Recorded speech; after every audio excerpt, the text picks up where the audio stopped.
je suis lumineuse et confiante et je brille par ma simple présence sur Terre. Bienvenue à ce 3e épisode de ce volet exceptionnel en compagnie de Laetitia. Bonjour. Notre chère lumineuse et confiante, mais pas que, puisque formatrice très bientôt.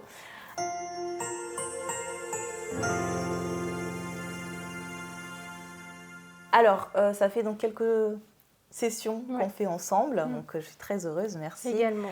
On va quand même te laisser te présenter à nouveau pour les personnes qui arrivent à cette vidéo.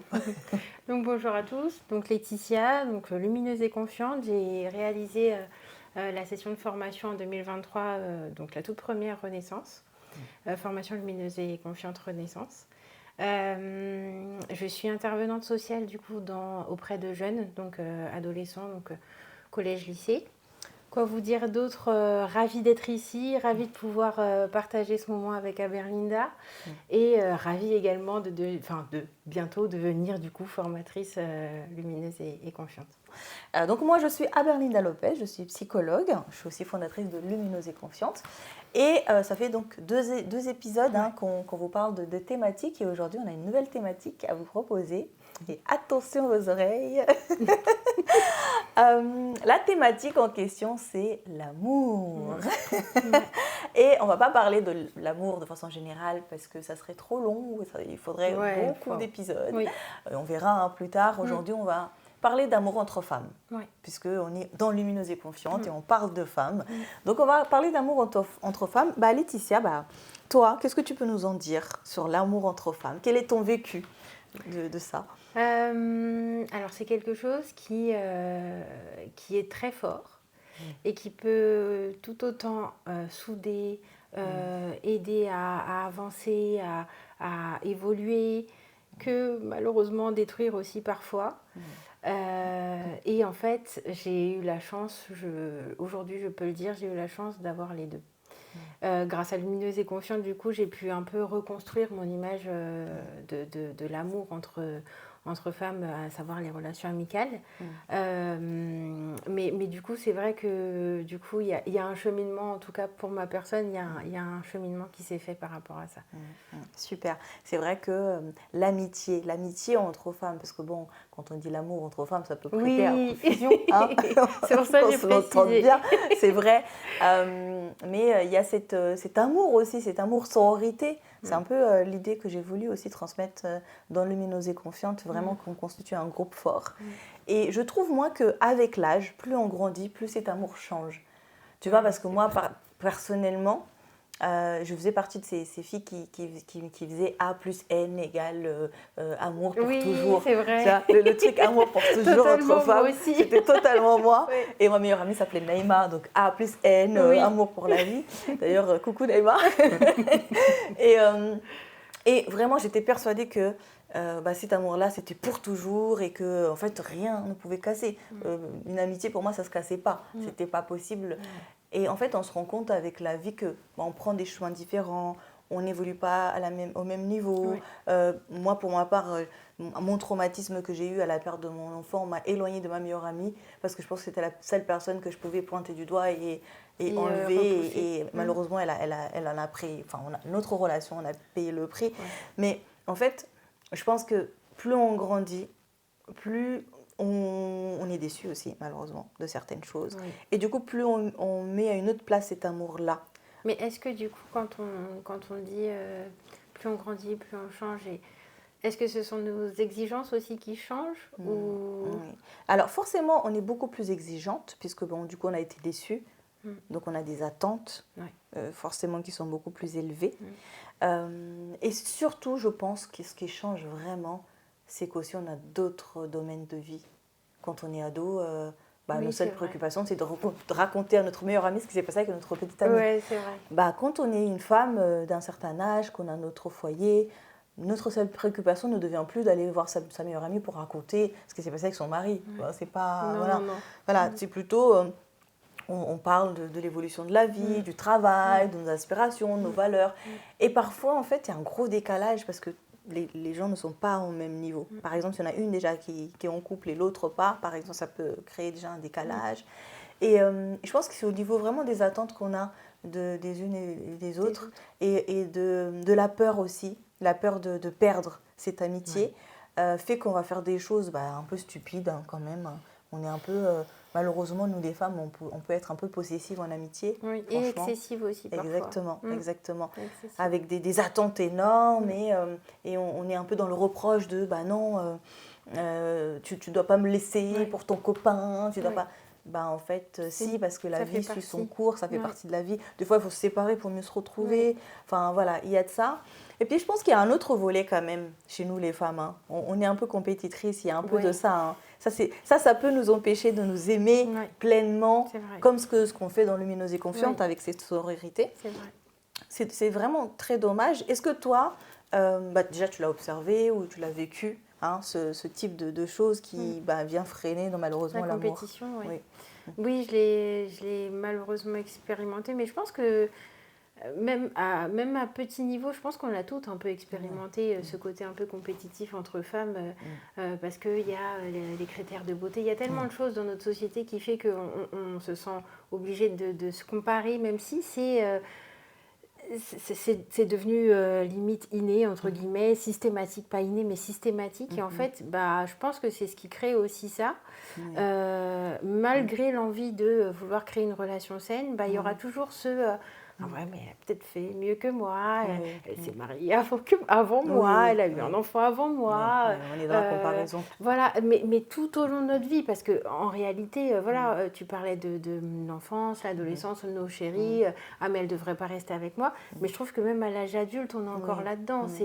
Les comparaisons, elles demeurent. Et du coup, là, malheureusement, la compétition, du coup, aussi. Mais...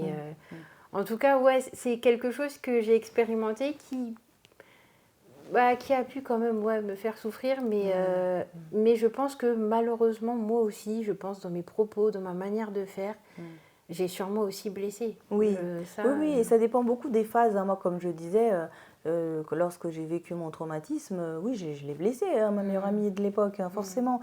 Parce que c'est comme si je ne pouvais plus avoir la même vie qu'elle. Moi, non, comme si tu avais passé une autre étape. Exactement, alors que non, et du coup, forcément, je l'ai rejeté. Je pense qu'à un moment ou à un autre, c'est comme si c'est trop fusionnel, c'est trop collé, et on a besoin de... laisse-moi respirer. Mais ça ne veut pas dire qu'il n'y a plus d'amour, je pense. Là où, par contre, je condamne un peu parfois certaines femmes, c'est quand on commence à être dans la malhonnêteté, dans la méchanceté, dans vraiment ce désir de faire mal. On dit souvent qu'entre l'amour et haine, il n'y a qu'un petit pas. Mais ça ne devrait pas être le cas. Enfin, moi, c'est ma conviction et c'est ma valeur. C'est-à-dire que si j'ai aimé quelqu'un, en fait, mon cœur l'aimera toujours. C'est juste que peut-être qu'on se côtoiera plus, mais je l'aimerai toujours. Je ne veux pas la haïr ou lui faire du mal. Et c'est vrai que parfois, je trouve qu'entre femmes, on a le vouloir faire mal facile. Tu vois, chez les hommes, c'est pas ça. Chez les hommes, ils peuvent se battre et puis le lendemain, c'est fini, on oublie. Ouais, tranquille, voilà, t'as passé une bonne soirée. Exactement. mais chez la femme, il y a ce truc de rancœur, rancune, faire mal, monter les unes. Je passerai pas à autre chose tant que. Voilà, tant qu'elle n'a pas souffert, tant qu'elle n'a pas eu mal, un peu comme une sorte de vengeance. Et je trouve ça très triste parce que je pense que, vu la société dans laquelle on évolue, on devrait justement se soutenir. Parce que c'est pas facile quand même d'être une femme, même en 2024. Donc, d'arriver à cet extrême de je vais lui faire du mal parce qu'elle m'a fait mal, non, c'est trop triste. Donc, s'il y a quelque chose à passer aujourd'hui, c'est ça, les femmes. Quand il y en a une qui vous blesse, n'essayez pas de la blesser aussi. Enfin, passez à autre chose parce que vous avez peut-être blessé une autre.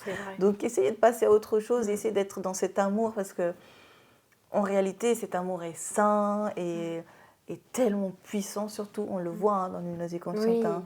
D'ailleurs, qu'est-ce que tu peux nous en dire de cette sororité? Aujourd'hui, ce sont mes sœurs. Elles sont super importantes. Elles sont super importantes. Enfin, moi, je les adore. Et puis, en fait, mon avenir, je le vois pas sans elles, quoi. Enfin, je me projette, Ça s'est fait, en fait, comme on vous l'a sûrement dit, vous l'avez peut-être vu dans les épisodes précédents, mais la formation se fait en visio et après on se rencontre réellement. Et le moment où on s'est rencontrés, c'est vraiment le moment où on a tout concrétisé, quoi. La relation, elle s'est vraiment fondée. Et même quand on a passé la porte et on s'est dit bonjour, j'ai eu l'impression de retrouver des femmes que je connaissais depuis toujours. Oui. C'était tellement naturel et durant les 3 jours, enfin les 2 jours où on est, enfin bon, bref, le week-end, durant le week-end où on est restés ensemble, c'était dans cette logique-là de A à Z. Et on n'avait pas envie de se quitter.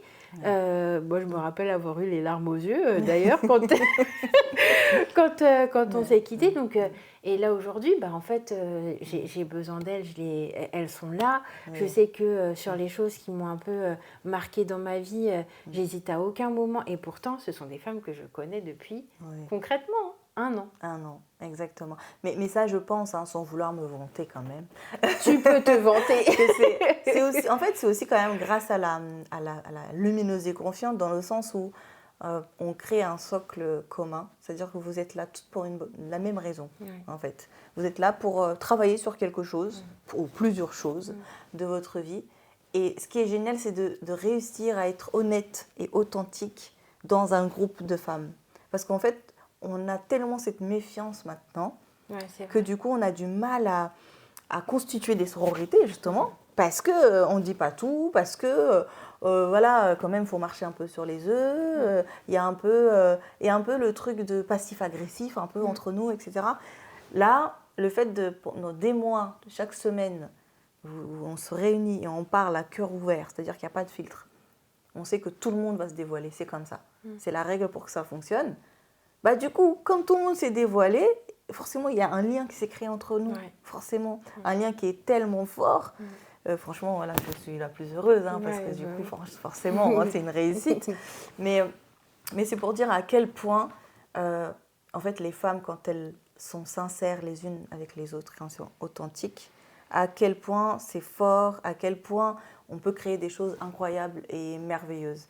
C'est juste qu'on a un peu perdu ça. Je dis qu'on a perdu parce qu'à une certaine époque, il y avait beaucoup ça. On les a même traitées de sorcières après parce qu'elles devenaient trop puissantes. C'est-à-dire que les femmes réussissaient parce que dans leur malheur, elles réussissaient à se réunir. Et les hommes ont voulu Et c'est là qu'on a commencé à les traiter de sorcières, parce qu'elles faisaient leur gris-gris-gris ensemble. Mais en réalité, elles sont juste puissantes ensemble, c'est tout, en fait. Donc oui, on peut parler de pouvoir si on veut, mais elles sont juste puissantes ensemble. Donc petit à petit, on s'est un peu éloigné de ça, on s'est un peu vu comme des ennemis, en fait, tu vois, alors que pas du tout. Et je trouve que dans la société, c'est beaucoup ça, c'est qu'aujourd'hui, c'est facile de trouver des amis. On va de là, on trouve des amis, on va là, on trouve des amis. Est-ce qu'on arrive vraiment à être authentique à 100% ? Non, tu vois, on ne trouve pas vraiment de lieu où on arrive à être authentique à 100%. Et dans Lumineuse et Confiante, c'est ça. Moi, je prône ça. C'est pour ça que je ne fais jamais de session de formation s'il n'y a pas tout le monde. Oui. Et ça fait partie des choses qui ont beaucoup aidé à consolider le groupe.